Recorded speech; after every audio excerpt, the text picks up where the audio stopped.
Forex in the Benelux countries. A science postgraduate, he has done his MBA from FMS Delhi University.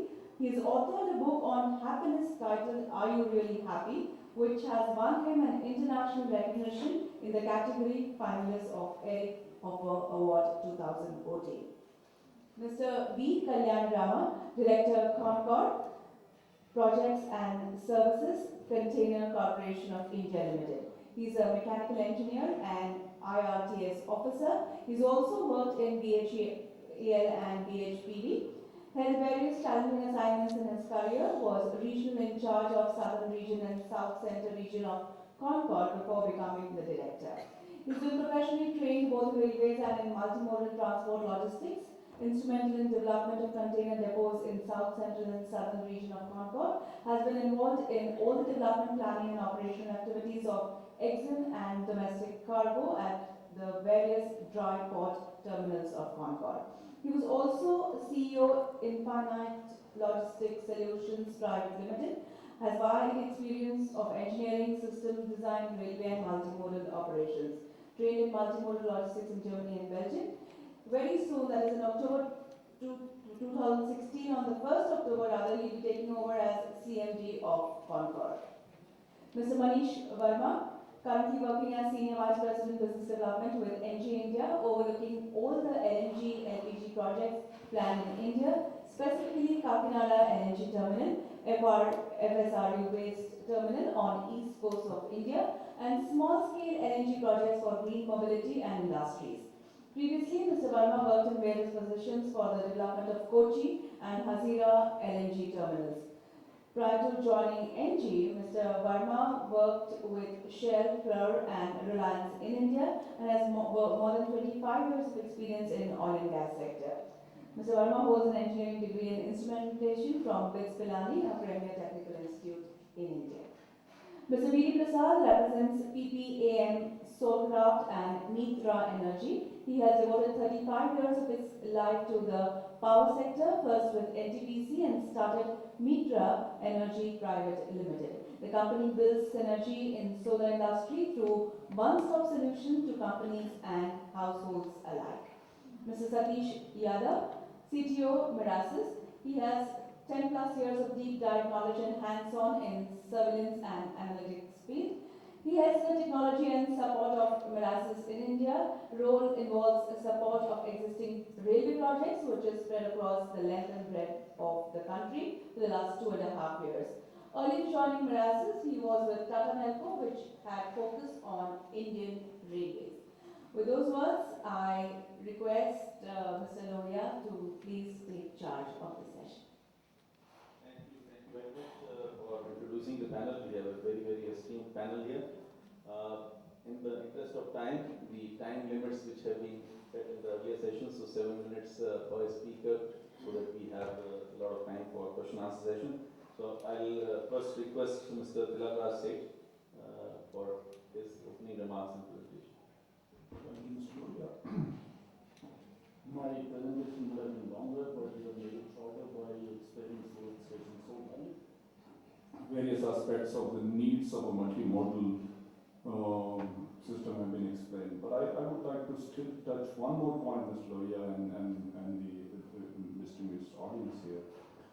Is the idea of a multimodal transport is basically the least uses of resources or most uses of that resource, which is the most energy efficient. And we all know that the rail transport provides the per passenger kilometer the lowest energy footprint. So that's what we want to enhance, and we want to avoid the competing modes of transport and naturally avoid congestion and deweighting. In order to do that, what needs to be done? You saw about the concept of attestation. But in a country like India, which is 3,200 kilometers this side and 3,200 kilometers between Kashmir and Kanyakumari, 53 cities with 1 million plus population. That means we are a polycentric country. That means we don't only need to travel Delhi, Bombay, Delhi, Calcutta, but around the general area as well. So what is important is to create nodes and the other locations as spokes to these nodes. And such an experiment has been done in the world in many areas, and of course also in India, such a partial item exists. For example, Mr. Loya himself was leading what is called as a regional rail authority in the north, which is the Indian Railways endeavor. It is yet to take off fully, but that's a kind of a concept which is required. So in this, I'm going to touch about two topics. One is how to travel long distance, and then what needs to be done on the local regional area. I have a brief presentation and I just wanted to show it to you exactly in this light. You see, Germany, which has nearly 42,000 kilometers of rail network, and 2,500 plus is about high speed. And this high speed is not high speed. Some of you heard in the morning that we might even move in vacuum in hyper loops, but they are long distance, long in time horizon. But we need to enhance our speeds from what is currently in a metro environment 80, suburban about 90, and maximum about 130 kmph to about 200. And until we do this, we are not able to get the throughput and the capacity enhancement and all the dreams that we have about the end customer there. And this capacity augmentation is not too high investments. But that does not mean we don't need to have high speed of the nature of the way we all know ICE and the trains running between Barcelona, Madrid, or running in Europe across the continent, or in Japan, the 250 plus kmph, that we also need to have them. You see this network, it is showing you how the various high speed, and I'm taking Germany as an example, not because I'm from a German multinational, but there is a reason here. You see now these trains are using exactly this network for a higher speed during the day operation. And this is not only using the dedicated track, which is for a higher speed.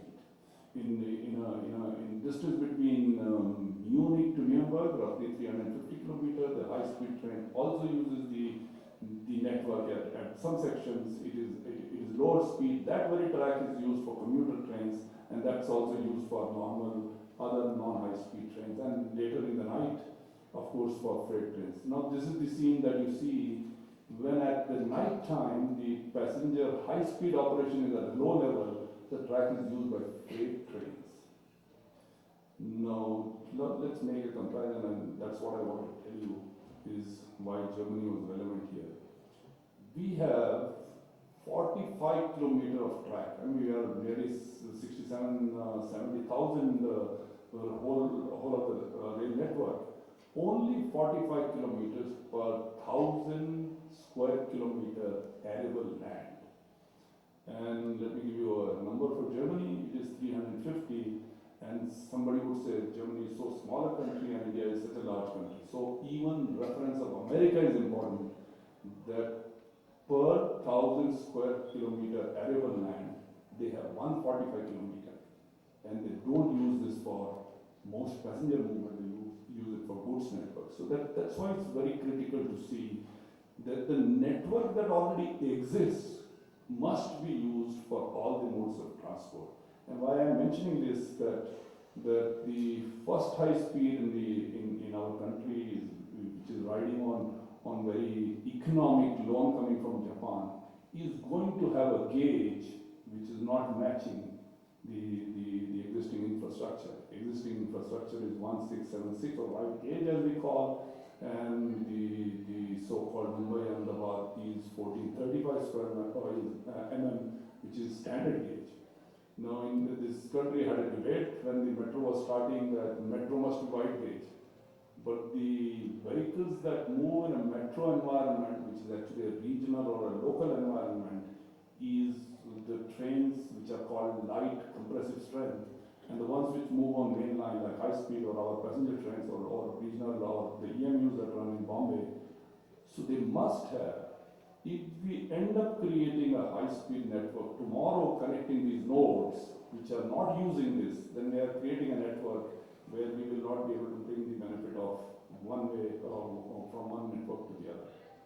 Imagine has made the station at Surat the way he showed us, and the high speed, which is running on standard gauge, will not be able to reach your station.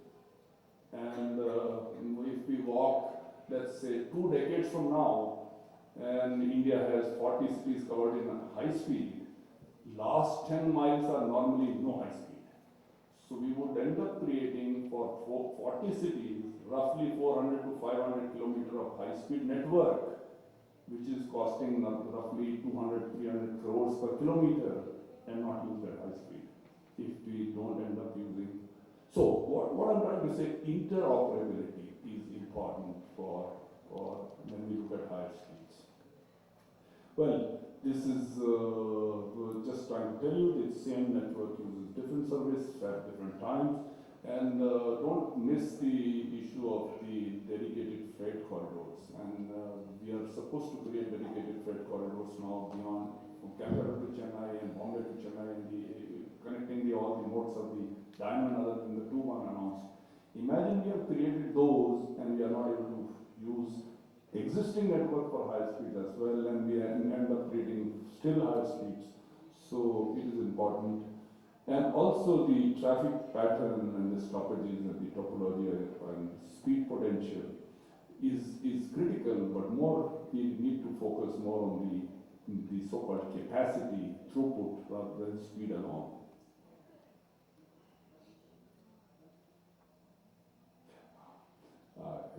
So I've been given a notice for 1 more minute.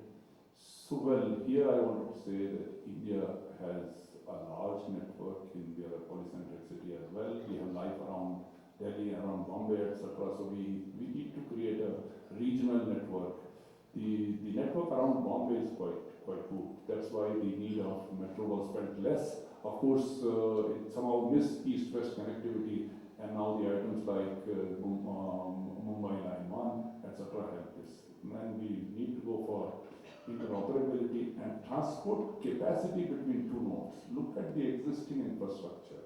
Some of the areas, the capacity can be added by just minor investment by improving signaling. And I told signaling, the total investment that is required in our country is about 5,000 crores over 6-7 years, over 10-12 years. That's nothing with respect to the outcry in the country that enhance the throughput. So I complete the topic 1. Now I come to the topic 2. I don't know whether you are able to read it. The x-axis is showing you the average distance between stations. Starting from even 200 meters to, it can sometimes even go to 1.2 kilometer, and in suburban sometimes even 5-7 kilometers. And on the y-axis you see the passenger per hour per direction, so starting from all 500 to nearly 80,000. So the largest passengers per hour per direction are in suburban mode, like in Bombay. Bombay moves nearly 8 million people per day on two and a half lines. So this is moving nearly 50,000, 60,000 plus people per hour per direction, because that's otherwise it's not possible. And metro handles anything between 20, 25 onwards, so it also can go to 80,000. And at the lower end are buses and bus rapid and transit and sometimes trams.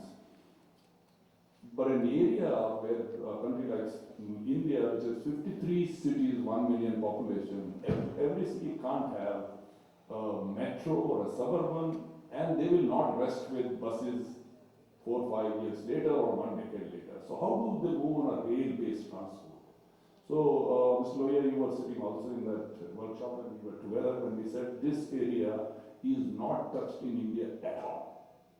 And since it is not touched, this light rail, and actually it's a mixed sum of trams and light rail and people mover, which covers anything between 5,000 to 25,000 people, depending upon what role that LRT is supposed to play. It's the backbone in the regional area, or it's a feeder, or it's a like in Gurgaon, is what is the role this is about to play.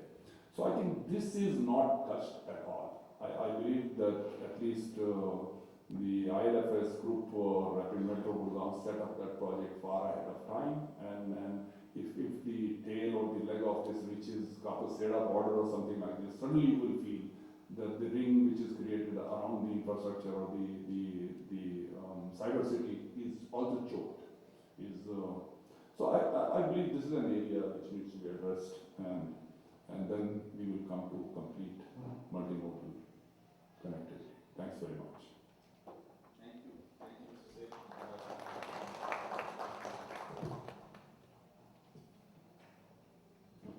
After Mr. Seth, we will take the questions and comments towards the end, just to save time. I would request Mr. Deepak Chatterjee, CEO IIFCL Projects, for his comments on the Okay, I think I'll go by the tradition and speak while I'm seated here. Is that okay? Yes. Okay, thank you very much. Good evening, ladies and gentlemen. I'll snatch 1 minute out of the 7 minutes given to me to briefly explain from where I'm coming. That will also put in perspective what I'm likely to discuss in the next 2 minutes. I head a company called IIFCL Projects. IIFCL stands for India Infrastructure Finance Company Limited. That's the parent of my company. I am wholly owned subsidiary of IIFCL. IIFCL was set up in the year 2006 as a special purpose, 100% Government of India owned entity to do long-term project finance for infrastructure. So it's a very specialized lending entity which lends only to infrastructure. It lends really long-term loan. It can even give 20-25-year loans.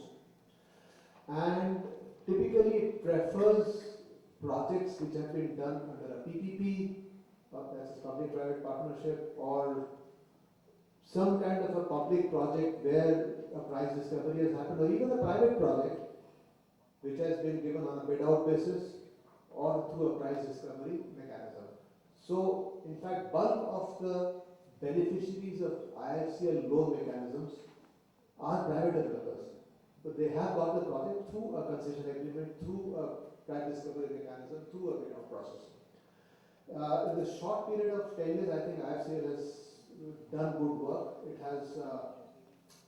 It's today one of the most keen lenders in the lending market.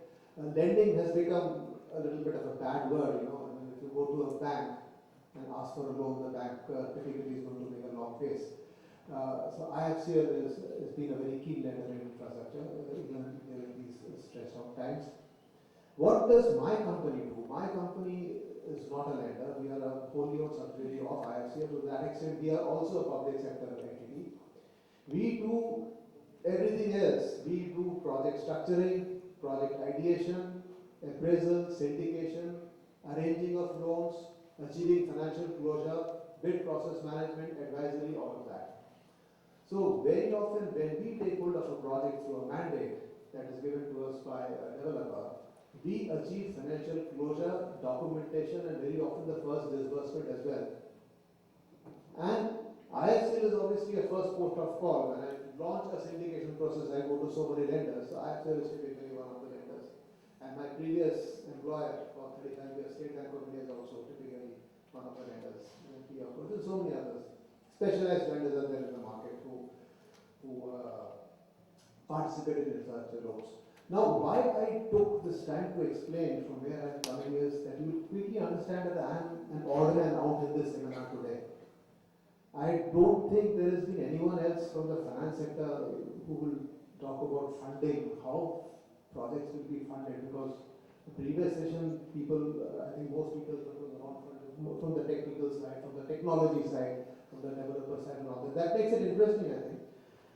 Another thing is that by my training, by my background, when this topic was discussed, Mr. Gaurav Bhattiyani came to me, multimodal transport nodes. What came to mind was freight transport nodes.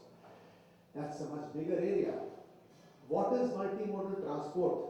Multimodal transport is where you are able to transport goods through a single legal document. And the goods may be hopping from one mode to another mode, rail, road, train, whatever, even aircraft. Your document is covered by a single, your transport is covered by a single document covered by insurance and everything. So you don't have to bother to do the transshipment at every stage. That is multimodal transport in the true definition of the term. And if I take 2 minutes to dwell on this multimodal transport nodes, these nodes can be real areas of economic development, economic excellence, huge benefits to the surrounding ecosystem.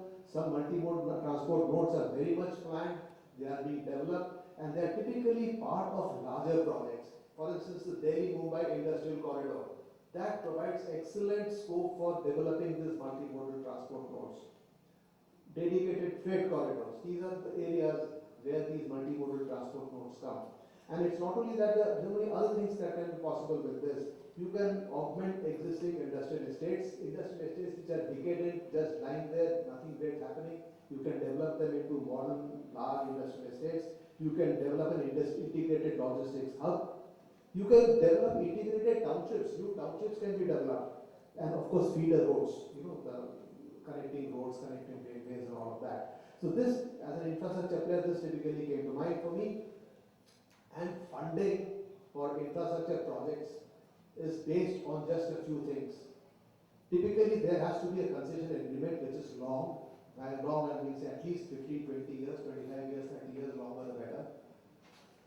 So that gives the lenders this assurance of a cash flow. There has to be some sanctity of how the cash flow projections have been calculated, a traffic study or something like that. Once that financial model is placed, is in position, it can sustain loans when there is no rocket science in designing a project loan for the particular infrastructure project. Same rules apply for developing multimodal nodes. Same rules apply for your Oppurtunity projects. Same rules, because I'm sure there is a concession agreement. I don't know how long it is. 45 years, excellent. So longer the merrier. 45 years concession agreement. As a finance guy, let me also flag the challenges that might come in. This is already in the market. The project, and the IFCL is also looking at the project. Typically, here a lot of cash flows will come from the entire booking, ticketing is going to go to the railways, right? And everything else is will be the developer. So, lot of real estate kind of developments, all those links, food courts, things, all of that will be the cash flows which the lenders will have to rely on. In today's scenario, lenders will like to see all of that through a scanner, through a microscope. Maybe things will change. It's nothing new. The airport terminal T3 in Delhi is also an airport. By and large, it's a real estate project. The Yamuna Expressway, Delhi to Noida to Agra, an excellent highway, is also an expressway.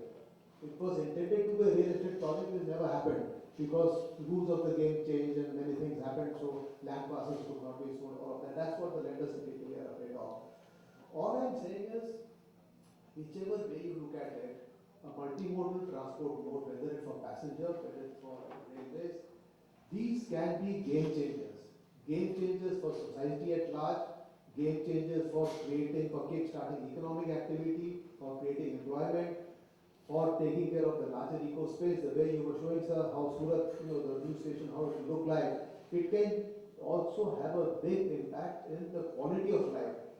We Indians have got used to such pathetic quality of life that sometimes when we see a very good picture, we say, "Aisa to ho nahi sakta hai, these are fairy tales." We have become like that.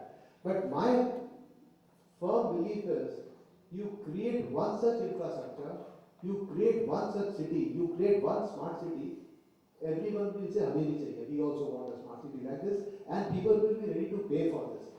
When I say pay for this, this is the crucial thing in funding PPP projects. Very often, putting a user charge is a politically bad word. Without user charge, no PPP project is possible. And I think we are reaching that stage in an aspirational India.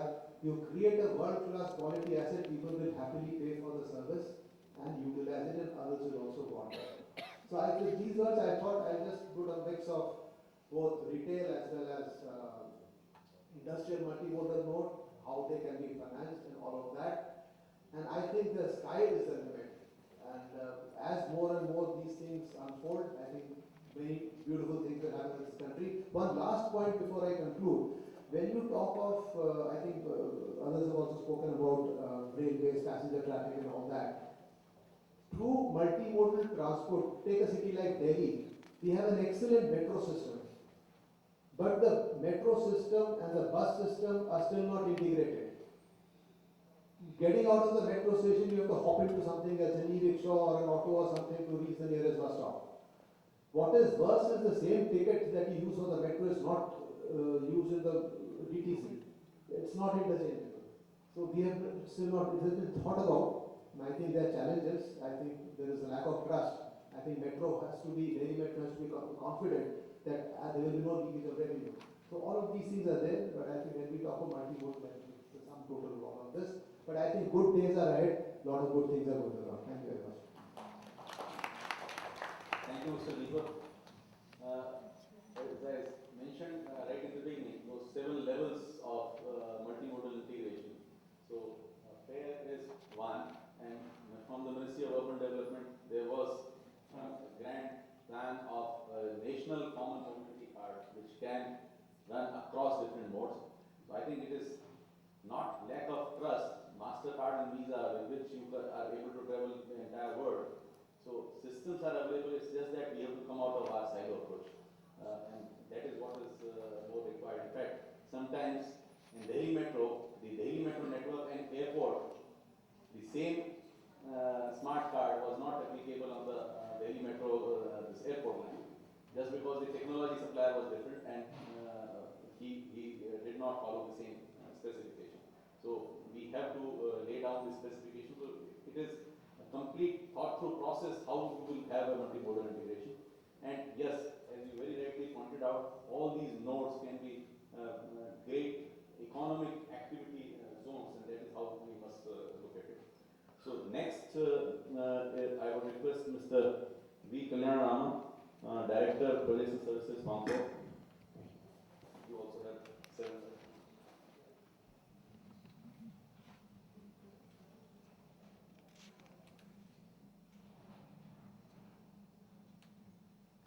Good afternoon all.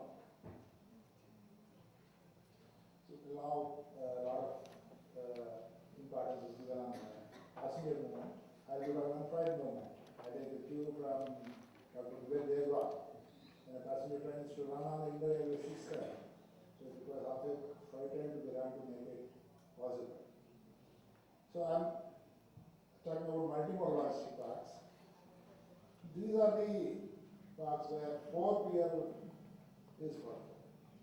So just to have an idea of 4PL, the logistics allowed from 1PL where you can go to your own farm, pluck your tomatoes, come home, do sambar, and have a nice evening.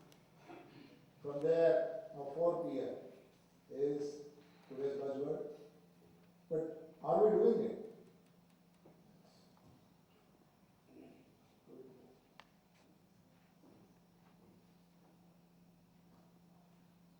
So multimodal logistic parks are mainly the place where the various modes to be merged,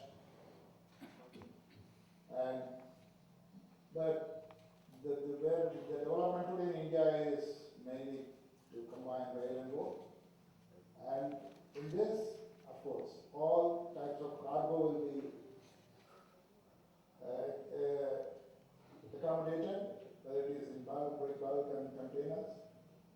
So it will have access to Indian Railway freight wagons, because only containers, today the containerization, particularly in domestic traffic in India, is at very low end. A lot of movement is still going in bulk and break bulk. This can be an ICD, this can be a domestic container terminal, a lot of warehousing facilities will be provided. And this is a place where the cargo aggregation and distribution takes place, with state-of-the-art facilities. So this place are futuristic. They can attract a lot of cargo. They are providing good IT services, all warehousing facilities. These places are required. Like DFC is getting developed. Once the DFC comes, the utilization of DFC requires a lot of multimodal logistic parks on the network. Otherwise, ultimately the network is available, but it will not be utilized because there is no place to collect and distribute. What we are doing on CAR, We today handle around 3 million TEUs of containers. We are going up to 7 million TEUs, in which we are developing 15 new MMLPs. I just give the list. See, this is a list of MMLPs on the angle. If you can see, except very few places, most of the places, it's more than 100 acres. So a lot of facilities are being given here, and really they can serve the freight requirements for the next 25 years. So these are the full list of 15 facilities we are planning. In some of northeast where it is at a lower, otherwise mostly they are 100+ acres. All these facilities will become functional by 2017 and fully functional by 2020. There we are expecting the full development of DFC to come and a lot of containerization to happen and the integration happen between break, bulk, and containers. So to go further fillip to this development, we identified 12 more locations which to be developed between 17 and 20. So there our presence will go up to 19 here. Just to show how the things will be, this is a Google map of Katuwas. This is near Rewari. This is our DFC alignment. Once DFC comes, it gets connected with 1500 meters rail lines. It's about 293 acres area, and already it's functional. I'll show you some photographs. This is how this is looking today. This is state-of-the-art warehouses and a lot of area. And you know this, that AFTO, SFTO today morning we are talking of, auto freight train operators. So these automobile freight trains are already getting handled at Katuwas. So all types of cargo will be handled here. It will be interconnected with various modes. And there is another concept most of us must be knowing, that double stack trains run in containers. Today they are possible only on diesel tractions, and that too there are limitations because ROVs are there where the clearances are not there. So at this moment, we are able to run double stack trains on railway system from Mundra Power Port to Katuwas on Jaipur Road. So there we are already running trains, and in fact double stack train running, the freight cost will come down. But the problem, why the freight rate, the share of rail traffic is coming down is because of the cost freight rates. The cost is very high. The road is becoming cheaper. In recent survey by McKinsey, which is done for Sagarmala project for Ministry of Shipping, it's a very revealing fact. So for even 1100 kilometers, they are telling that road is competing with rail. When I started my career in railways, we were told that 350 kilometers is the threshold point. But it has gone from 350 to 100 kilometers. So the time has come when we have to look at various solutions to reduce these freight rates on rail system, because railway is the ecological, environmental friendly transport. So why it's a game changer? When multimodal elastic it's a futuristic thing. It's required to be developed, otherwise we will not be able to think of the development what we are talking of for the Indian GDP. When we talk of 8% GDP growth, the logistics has to grow by 12%. For every 1% of GDP, that's 1.5%. Logistics is required to get that growth. The logistics will be passenger carrying, goods carriage, or in mobility, digital India, whatever has to be done, the logistics has to be there. These things they provide very cost-effective and efficient solutions. And the value-added services, today this is not there. Everyone is trying to do everything by themselves. But if you go and look at the developed economies, the producer never tried to do the value. They never tried to do the value. See, then only the efficiencies are being developed. But in India, the labeling is done, the packaging, labeling done by the producer himself, and even they try to do the distribution. So instead of that, can we get into that. And it is required, unless we reach that level of logistics, that the numbers we are talking of and the development we are looking at in India is not possible. So these places can provide better warehousing, most modern warehousing, which ultimately, as the last point if you look at, that increases the transport network time more than the warehousing time. Because the warehousing time is much more. In railway, the train, it takes more than 10 minutes. That's why there is a wagon shortage. So they always the aim is to reduce the terminal handling time so that it goes more on the network. So ultimately for any product, if the network time is more and the warehousing time is less, then all the costs will come down, inventory costs will come down for the raw material, for the finished product, finance costs will come down, and ultimately the products will become competitive and the Indian competitiveness in the global market will increase. These MMLPs, as I told, they are planning on DFCs and there will be the rail transfer hubs and the hub and spoke model what we are talking about is possible when we develop such new facilities, such big facilities. So here, ultimately, with all of that, what we can do is we can actually create a customer value. Customer satisfaction is a very old word. That old word has gone. Now the new buzzword is customer value creation. Can you create value for the customer? By doing all the things in right time, right place, right mode. So when the product, when it reaches as required by the manufacturer to the consumer, then only the value is created. As any delay or any other unwanted thing happening to that product, the value is coming down.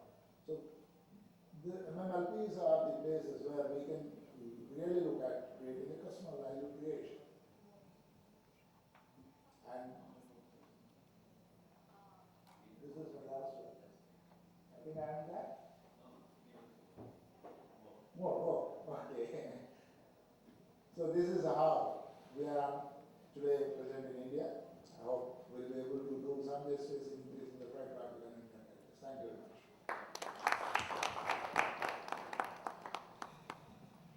Mr. Rama, may I now request Mr. Manish Verma, Senior Vice President, NG India, for his presentation.